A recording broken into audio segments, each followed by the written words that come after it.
ITR filing TDS के जुर्माने से बचने के लिए इसी महीने भरे आयकर रिटर्न वजह भी जान लीजिए।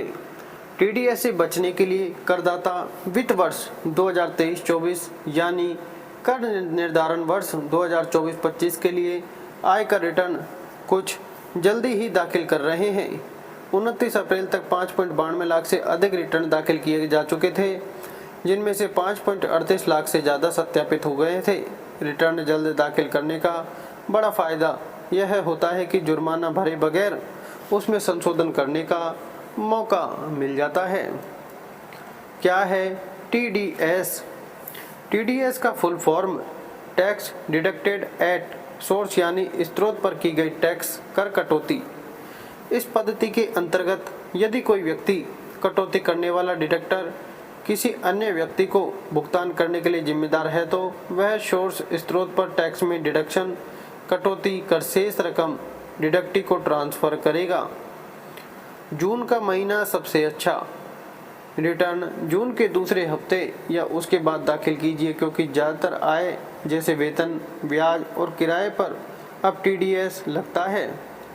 ट्रायो लीगल एसोसिएट्स में पार्टनर आकर्ष गर्ग कहते हैं, आपके रिटर्न से जुड़ी जानकारी दूसरी संस्थाएं भी देती हैं, इसलिए जून के पहले हफ्ते तक इंतजार कीजिए ताकि आपकी स्थायी लेखा संस्था पैन पर काटे गए टीडीएस की सूचना के साथ अपने आंकड़ों का मिलान करने का मौका मिल जाए। आयकर विभाग मांग सकता है जवाब। जिस व्यक्ति का टीडीएस कटता है उसके पैन के साथ 31 मई तक जमा किए गए टीडीएस की जानकारी फॉर्म 26AS और वार्षिक सूचना विवरण AIS में दिखती है और इसके बाद ही रिटर्न में टीडीएस रिफंड का दावा किया जाता है।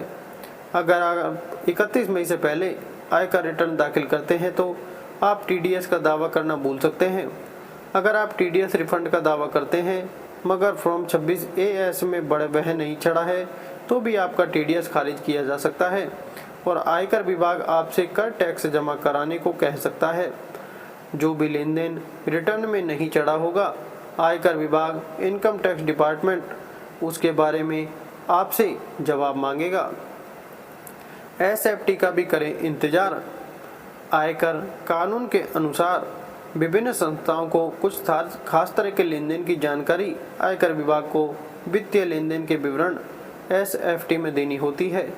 शेयरों का लेन देन, बैंक खातों में नकद जमा और संपत्ति की खरीद इनमें शामिल होती है। वित्त वर्ष 2023-24 में हुए ऐसे लेन देन की जानकारी देने की आखिरी तारीख भी 31 मई है। फॉर्म 16 बेहद जरूरी। कर्मचारी को 15 जून तक अपने नियोक्ता से फॉर्म 16 मिल जाना चाहिए, जिसमें वेतन तथा टीडीएस का ब्यौरा दिया होता है। करदाताओं को रिटर्न दाखिल करने के लिए फॉर्म 16 का इंतजार करना चाहिए, क्योंकि यह बहुत ज़रूरी होता है। ऐसा नहीं किया तो दिक्कतें आ सकती हैं और आयकर विभाग आपके रिटर्न की जांच भी कर सकता है। इससे आपके रिटर्न की प्रोसेसिंग में देर हो सकती है और आप पर जुर्माना भी लग सकता है।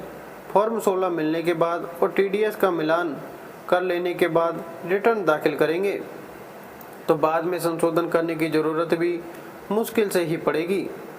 रिटर्न में सुधार या संशोधन करने में वक्त लगता है और आयकर विभाग उसकी जांच भी शुरू कर देता है। जी हाँ, ये दोस्तों यह थी लेटेस्ट अपडेट। ऐसी इनकम टैक्स से जुड़ी और लेटेस्ट अपडेट्स के लिए और नीचे दिए गए subject online earning, share market, income tax, personal finance, digital marketing के इत्यादि की नॉलेज टिप्स एडवाइस के लिए, लेटेस्ट अपडेट्स के लिए चैनल को सब्सक्राइब करके बेल आइकन जरूर दबाएं। धन्यवाद।